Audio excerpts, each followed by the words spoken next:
Hello, welcome back. Today I'm again joined by someone else. So today I have the pleasure of speaking to Jacob here. So Hello. Jacob is technically, I guess not technically, is the top ranked Imperial Agents player, I believe both on UKTC and on ITC. Yeah, I was last season. Obviously, we just started a new season. I've not done an event yet with agents, so Oh, no that's score fine. yet. But Uh, when did ITC restart? Just after, was it just after the, Worlds, so after what was that, Worlds? like middle of November, I think? Yeah. So I guess, would you like to sort of give yourself a bit of an intro, talk about what it is that you do, I guess, as far as Warhammer goes? Yeah, so obviously I play competitively for a team called Carnage, based mainly in Yorkshire, in England. I play Agents and Grey Knights. They're my two main armies. I played Grey Knights since the start of ninth, really, and then obviously Agents when they came out as an independent faction. Then I've continued to play both. Last season and the season before, I finished number one for ITC and UKTC for Agents, so doing pretty well with them. Despite what some of the pros, if you like, will tell you about the army, it's definitely got play. I mean, Yeah, and I just enjoy the faction. as far as like your rankings go, and I was looking at the rankings earlier today. Technically speaking, the points you have on agents are almost the same as some of the top players on. I think it's Emperor's Children, Mhm. Deathwatch, and Tyranids have had like the top players have about the same number of points. So in terms of placings, you're Yeah, actually doing quite well. yeah. I think I finished in the top 100 for UK players in ITC, and half of my scores were agents, the other half were Grey Knights. Hmm. So yeah, they pull their weight in terms of rankings, definitely. I guess out of curiosity, do you take them to teams at all? Not so much. Mainly Grey Knights with some agents allies, which I can touch on later on as well on how we can use agents, not just in agents. Oh, I absolutely. suppose certainly from a Grey Knight point of view. But no, generally I play Grey Knights for teams.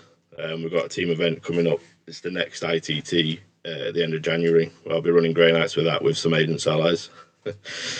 Yeah, makes sense. So I guess to start off, how would you summarize, I guess, your experience playing agents as being, I suppose, the most successful player on the faction? So it's definitely difficult. They are one of the worst armies, obviously as the data suggests, but they do have play and they can beat pretty much any army. I think a lot of it comes down to player skill of your opponent when you're playing. They can be frustrating when you don't make any mistakes and your opponent makes a few, but they still win just because of the power level difference. It's definitely not an easy ride, but we have a lot of play into certainly armies with like that are slow or have got low objective control. For example, that's where we kind of shine. So yeah, that's kind of it. It's got a lot of tricks. A lot of it is pre-game, so with your deep strikes, your infiltrates, your redeploys, etc. But there's a lot of OC manipulation, which really helps get the lead on the primary. Yeah, especially now challenges have gone. They were not good for the army. No, I know a few other armies like GSC and AdMech were quite happy to see those go as well, so that doesn't surprise me at Mm-hmm, all. mm-hmm. Yeah, Okay, it's so armies where you need to build the lead, and obviously if there's a catch-up mechanic, you can't get as far ahead as you need to for the later turns, where more often than not you're tabled. yeah, that makes sense. I mean, based on the list that you sent me here, which we'll get to in a minute, I assume you're playing this more of a I'm going to score all the points early and then eventually you're going to kill my units kind of list. More often than not, yeah, that's generally how it works. No, that's fair. I mean, I've Control the seen primary. yeah, there's been a couple of varieties of agents I've seen around. I guess the other was Swag Scopes, who was the other guy who had on, Mm-hmm. and his is much more of a I'm going to kill stuff list. Whether or not it does it Yeah, better than other factions is a big question mark there, but we'll see. Um, so I yeah, suppose. Ooh, they're the two main archetypes really. You've got the board control and point primary denial list, which is why I like to play. That's my play style. And you do have the more aggressive that focuses heavy on the Death Watch and often a Night Ally, which other people have had success with. yeah, no, it makes sense. So I guess on that vein, should we go through the list? How many times have you played this list in terms of like events and such? I took it to LGT, which is obviously the biggest event in the UK, and this year was the biggest in the world that there's ever been. So it's a huge event. I went 3-2 with it there, so I lost to a really aggressive Montcar Tau list that made it to the top cut on Purge the Foe. So that was never going to be an easy game, that one. And then another loss was, so that was round 2, and then round 3 I lost to a Necron list as well that had the Wraith, not the Wraith brick, the Warrior brick with the animator, etc. Lost that one, but then I beat. I can't remember. I know I beat Necrons in round 5. Yeah, since then I made some tweaks to my list, added in the extra navigator, just moved a few things about, but the core's the same, and then I haven't lost since that. So, do you have the list in front of you, or? I can get it up here. Yeah, I was going to say, one thing we could do is if we just run through the list, so you can talk about some of the things in here, and maybe if you just run through each thing, and we can just go, okay, I'm playing this for this role or this purpose. Yep. More so, I guess, for people who know less about the faction to understand what's going on. Yeah, so something as an Agents player, you will get very familiar with running through your list before every single game, because not many people have played them before. So basically, I've just got the one assassin, which is the Calidus. She could swap out into the Calexis, because of the rule that they have when you're running pure agents, where you can swap them out for the same or less cost assassin. I wouldn't really recommend doing that ever unless it absolutely made sense to do so. The Calidus is just very good for scoring. She obviously has the uppy downy, so she can go back into reserves and deep strike back down. With low and up is very good for point scoring. Then I've got 2 Inquisitors. I've got the generic Inquisitor with all the psychic upgrades, and Draxus. They both lead breaches. So they're kind of like damage dealers, especially to infantry. They're really good at killing infantry. The breaches give them full rerolls to wound, which pops off really well on their weapons with dev wounds, etc. So there's a couple of jank bits there. Draxus also quite survivable with low and up 18 ability. It's good if you are playing aliens. She gives you squad +1 to hit as well. So if you were going after a unit, you can use the detachment rule. This is obviously Imperialis fleet to get +1 to hit on something else because they get it anyway. But more often than not, you will be using the extra OC to either to flip a point, or if there's your opponent's point you want to try and deny them primary on, you can just throw 50-point Voidsman squad who are then OC 18, and that'll flip almost any primary point off an opponent. So yeah, then we've got a priest. He's leading some sanctifiers. So I'll get onto tactics later, but yeah, the priest leads the sanctifiers. They have scout 6. There's a lot of flamers on there, which is really useful.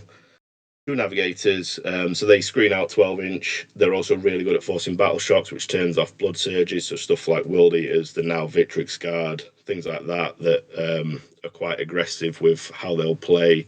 And we don't want them surging into us, because if they fight before us, we're dead, basically. So forcing a battle shock at -2 is really important on that. We've got the Warlord, the Rogue Trader.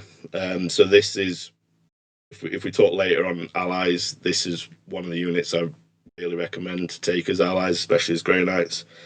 So she leads the 3rd squad of breaches, lets them infiltrate, redeploys D3 battle line, which is themselves, the other breaches or the Death Watch, res models, 4-up invuls, multi-wounds. They're really tanky and deceptively tough. A lot of OC as well. And then we've got 2 Watchmasters, so they both lead a Death Watch kill team. Both same build, so you've got 4 hammers. They're a mainstay of the old. These are the old kill teams, just so people are aware. I don't run the new one yet.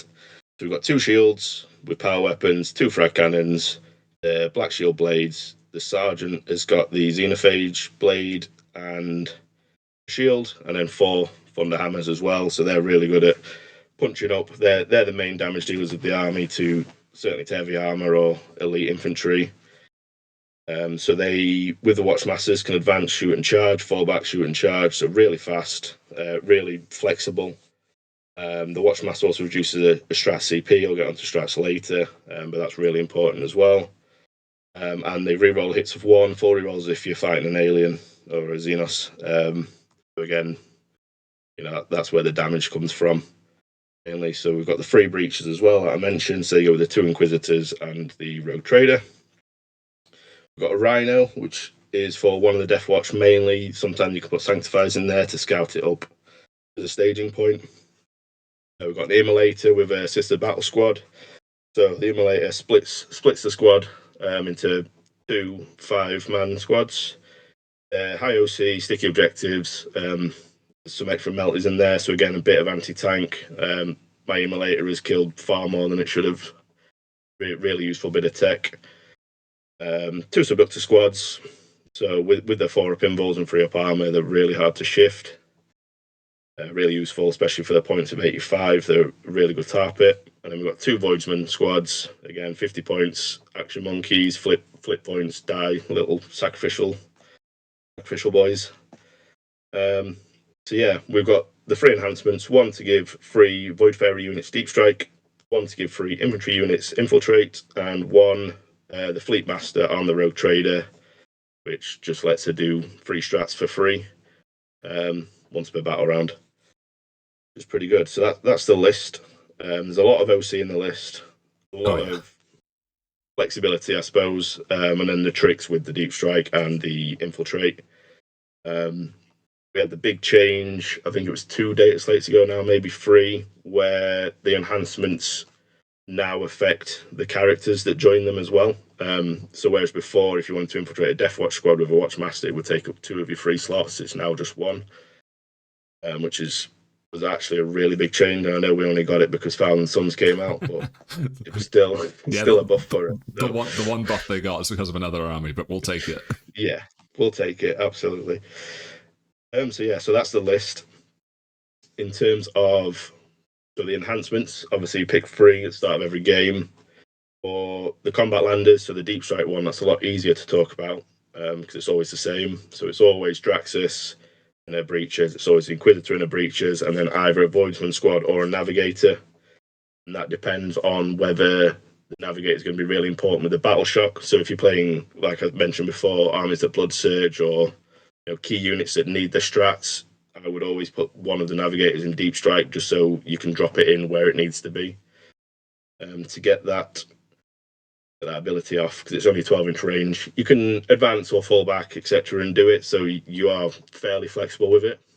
You could always start one in a Rhino as well if deep strike's not really that important to screen out. Do you ever run into matchups where the screening is not super important, so you just put it in deep strike to use it as a scoring piece, or is that not super worth it? Yeah, it's always worth it in cases like that. So if they're a slow army that's walking towards you, so say it's, I don't know, Death Guard without Death Shroud, for example. I know you're not going to play that often. Or also if indirect is very prevalent, they are susceptible to it. Being T3 and 3 wounds, 4-up invul does help, but yeah, there's a lot of free damage indirect, or at least high volume indirect. So if that's around, I'll either going one to a Voidsman squad, or like I say, start it in the Rhino and the other one in reserves or something. That's why it's so good to be flexible. I do have the 2 Voidsman squads that if it's critical to do so, the Navigators can join them, so at least they've got some ablative wounds, for example. So for the deep strike enhancements, the 2 Inquisitors and then either a Navigator or a Voidsman squad. If it is the Voidsman squad, then the other Voidsman squad will be in strat reserves, and probably the second Navigator as well. Depending what you're playing, if you're playing something like Demons or Grey Knights with lots of deep strike, then probably start them both on the board, to be honest. But yeah, and then the infiltrate, it's always the 2 subductors, and then either the Sanctifiers or one of the Death Watch teams, depending on what I need or how fast my opponent is. If you infiltrate your Death Watch, and if you go second, they're going to die, then obviously I wouldn't do that because they're very important, especially late game. If you've still got one of those knocking about turn 4, for example, you're in a really good position. So they're the kind of things I look for. The Sanctifiers with the Scout are pretty good if they don't infiltrate as well, because they can still get up the board pretty well with Scout 6. But they're also really good if you infiltrate and then you can scout to safety or more aggressively. in no man's land as well is pretty handy bit of tech. So I can definitely see the play there. The addition of the priest. So the priest is only in because when the Death Watch drop points, both the Watchmasters and the Death Watch squads drop 10 points each, and because I've got 2 of each in, that got me my 40 points, which is basically a free priest, and he's really good in the Sanctifiers. An extra flamer, he punches in melee, he gives them sustained and +1 to wounds. It's not lance either, so even if they get charged or it's an ongoing fight, they still get it. It's really good. And it also gives them access to displace the field because they're now a character unit, which again just increases their survivability if it's important to do so. So 4 pinball and then move 6 after they get to res models and stuff. So there's a bit of jank you can do there, if it makes sense to do so. Okay, I mean you've kind of already in there sort of covered all the leader options as well. So I suppose what I would ask what your sort of general strategy tends to be here after the sort of infiltrate deep strike stuff goes off, I suppose. Yeah, so obviously, the rogue trader, the if you win the drop, you deploy that squad first, 100% of the time. 100% of the time if your opponent's got infiltrate. If they don't have infiltrate, then you don't need to worry about it. But you can string them out in a really, really long line. You just have triangles at the far ends. That 14-man squad screens out pretty much all of no man's land on most deployment zones.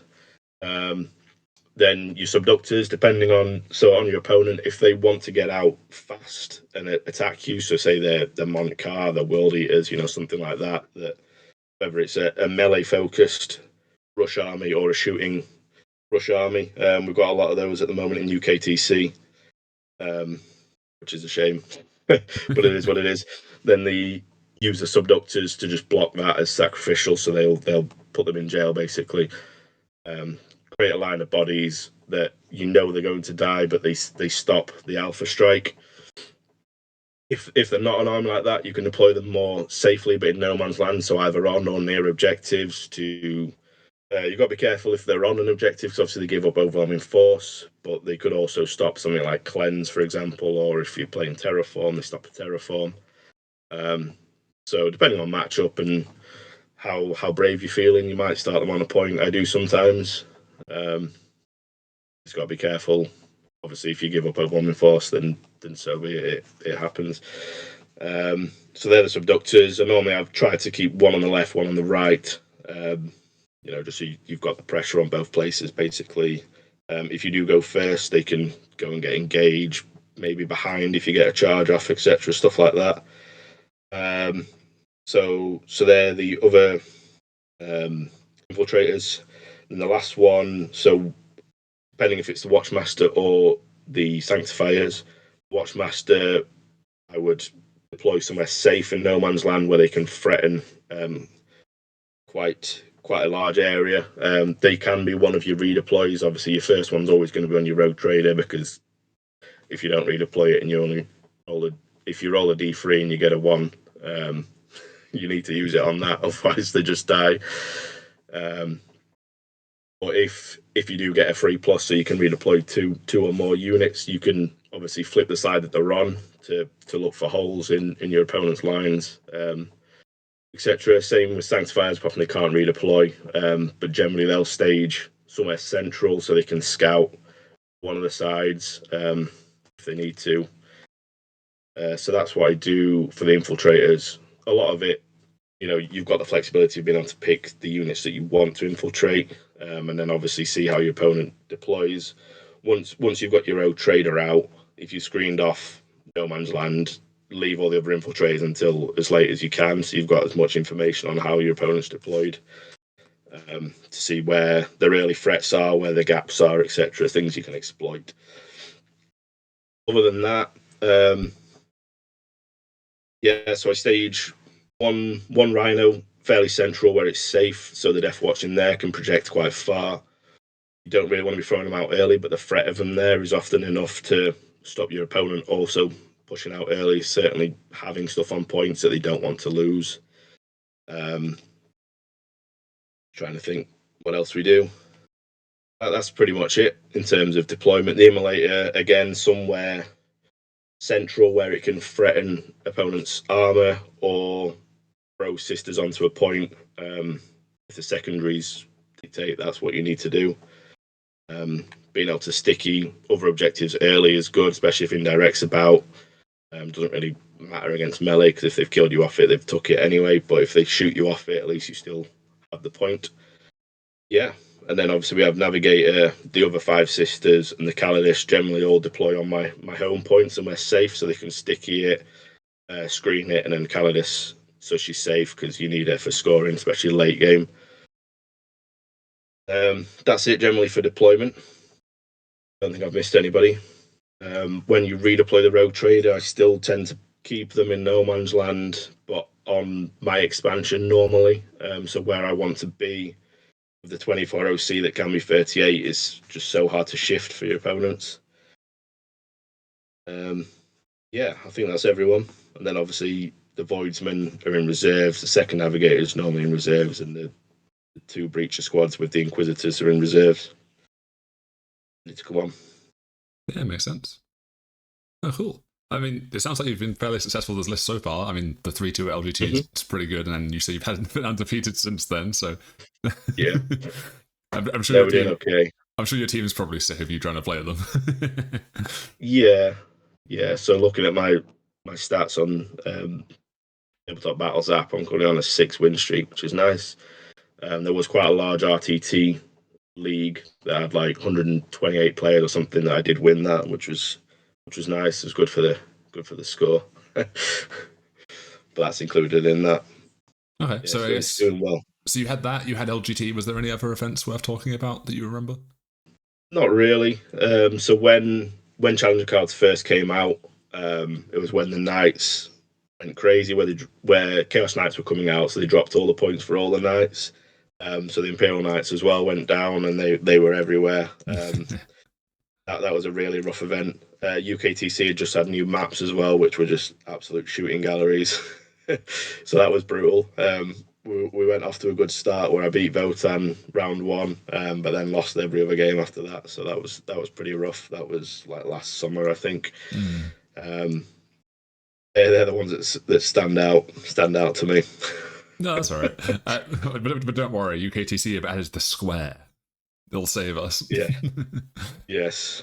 Okay, so I guess, is there any tips you'd give to anyone who's maybe picking up agents, or just wants to try playing it casually, or just wants to not lose all the time? Yeah, you need to get reps in. It's not an army that's forgiving on mistakes. You will make mistakes. I still make mistakes now, definitely, and they are very costly, and we don't have the redundancy to recover a lot of the time. So yeah, just stick with it, keep practicing, learn from your losses. You'll learn a lot more than you will from your wins, so that definitely helps. Don't be afraid to sacrifice units if it means points. So really good bit of tech is obviously we've got quite a few 50-point squads. So we've got the 2 Voidsmen squads, I've got the 2 sister squads, which is the 10 man that splits by the immolator. Between them, they're either 10, 12, 20, or 10, 12, 15, or 18 OC, depending on obviously if they're a 5 or 6 man squad, and if we pick the objective for hold at all costs or whatever it's called, the other part of the detachment rule, to flip points. So whether that's in your turn, obviously you can only do it in your command phase, but whether you do it on a point that you're on to make sure you hold it, or if you're going to go after your opponent's point, to either deny their primary, or maybe you've got storm or something, tempting target, obviously use them for that, throw them away. It's 50 points, but it's often turned into 5 primary, 4 secondaries, 5 secondaries, whatever, and that's a really good trade. Yeah, that's it really. That's all right. Your units will die. Oh yeah. Don't be afraid to finish the game with none. It's I've done definitely it an plenty angle of that times. it's definitely a style of play that's not super common in 40k because most armies have something that can like kill stuff. Agents doesn't have. I mean, the Death Watch kill team does a bit of that, and you can ally in things like knights if you really want to, but it feels a bit like playing, you know, your Gene Stealer cults, sometimes your Tyranids, depending on the detachment, where you're just sort of throwing bodies, and learning how and when to throw those is kind of a key point of trying to play those. Yeah, exactly. With Fleet, you do have other tricks. Obviously, I mentioned it before. So Displace a Field is when the character unit gets shot. For 1 CP, you get 4 pinball for the whole phase, and after you've been shot the first time, you move 6. So you can do that to steal objectives, get closer to things, get behind walls. It's really good on squads that regrow, so the Rogue Trader squad, the Sanctifier squad, etc. Because if you're alive with just the medic, even just the medic, you get combat effectiveness back. You can flip points and stuff.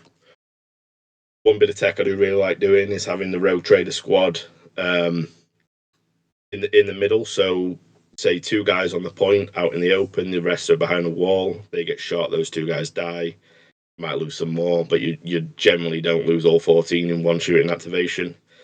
And then in your next command phase, they regrow back onto the point, and you take the primary. So that's a good bit of tech. Good bit of tech there. Sanctifiers can do it as well, like I mentioned. Yeah, I guess is there any other types of lists for agents you're thinking of trying? I know there's been a few going around on the agents Discord. Like I've seen one with like triple sanctifiers with character, and 1 or 2 running sort of 4 or 5 squads of the Aquila kill team, which is a bit of a different flavor to your current list, I suppose. Yeah. So personally, I wouldn't. That's because I think for my play style, my list is the best. I've tweaked it enough. I've got enough reps with it that I'm really happy with where it is. I think it's the most optimized it can be for my type of style. I do see the argument with the Sanctifiers. I've got the 1 squad in, and they're really good. A lot of people, like you say, do run free with priests and or even inquisitors, and you will get value out of those. So I can definitely see that. There's a lot of talk on like a mechanized agents build at the moment in Discord. Again, it'll have play. It's just not my play style. But I can definitely see it working. It'll definitely catch people out as well. Not in a gotcha way, just people aren't used to it. Is the mechanized list the one I saw being discussed the other day to do with like multiple chimeras or something? Or is that? Yeah, so the chimeras are pretty good. If they could take subductors and stuff, they'd be amazing, or even breaches. But unfortunately, they can only take Inquisitor Agents squad, which is what used to be henchmen, or Inquisitors themselves. The henchmen, they're not bad. You can get a multi-melter in there for, I think, the 50 points, 100 points for a 12-man squad. So, you've got a Chimera firing deck. It's got 2 multi-melters in it, so that's 4 melter shots coming out from the firing deck, plus it's got all its other guns, so flamers or heavy bolters and las cannons, etc. It's definitely got play. You can see the appeal. Yeah. Or like you mentioned, the Death Watch. So I think the new killer kill team is pretty good from a shooting point of view. I think they're more shooty, whereas the old one are more fighty. So definitely there's play in that, whether that's in the fleet detachment or the Ordo Xenos. I think both have got play. They shoot pretty well. They've got lethal anyway. You could spend 2 CP to give them sustain and ignore cover. I probably wouldn't. But it could be 1 CP if you've got Watchmaster in there, I suppose, which then makes it a bit more. I guess you'd probably be less likely to put a Watchmaster in there with the 5-man, I suppose, because it's not that strong in melee, is it? Yeah. Yeah. It's a shame with that one that you have to take either the shield or the hammer. I think if you could take a shield and a hammer, even if it's just one of each, it adds some punch there. Because the weapons are better. The sword is, I think it's damage 2 and sustained or something. Yeah, it's like damage 1 and not sustained. I think it's like 5-1-2 or 5-2-2 sustained hits on the it's listed as power weapons, so the squad leader also gets it. So you get 3 of them in a 10-man, I think. Okay. So it's like it feels like more of a mixed unit than the previous Deathwatch team, where like you were basically just hammers and then the one heavy weapon, whereas this is more like all the guns kind of do something, and then you have some okay melee. So I guess like you can kind of kill Space Marines with both of this, but not like a tank. Yeah. And then the lethal hits helps. Oh yeah. I think they shoot better as well, don't they? So their heavy weapons hit on 3s, whereas the old Death Watch hit on 4s. Yeah, definitely. The only one that doesn't is the I think it's the Infernus Heavy Bolter. For some reason, it's worse than the Agents Codex. I don't have any idea why that's happened, but yeah. Anyway, because we are West, that's why. we're not allowed nice things. I guess a little thing people that are watching this can do if they'd like to is they can always email the FAQ team and ask them why this is the case. They might fix it, but we'll see. Okay. Anyway, well, first off, thank you for coming on. Is there, before we finish off, is there anyone you'd like to like shout out or like you say thanks to or talk about? Just so obviously got Team Carnage, they run events as well, generally over the north of England, primarily around Yorkshire, but they do venture into Manchester and Leeds at times. Got a team event up in Newcastle. I think it's in March as well, which if anyone's about, would be good to see people there. We're generally at most of the super majors, quite a large team now. Definitely go to the ITTs, etc. Yeah, that's it really. All right. Thanks for your time. No worries. Thank you very much. A huge thanks again to Jacob for coming on the channel for this. It's really nice to be able to talk to people who have, done well at events and just, pick their brain on the kind of things they're doing. So if you guys enjoyed this conversation, like the video, subscribe to the channel, tell me that you enjoy this kind of content because I enjoy making it. It's nice talking to people who do well. I will also down below put a link to Jacob's army list as a pastebin link, as well as the Agents Discord server you can join where he hangs out, as well as my Discord server where he is also there. And lastly, a shout out to my patrons who help support the channel as well. So a shout out to Weewoo, Inquisitor Skelly, and Anthony Cornish. Thanks again for supporting the channel, guys. And for the rest of you, I'll see you in the next video.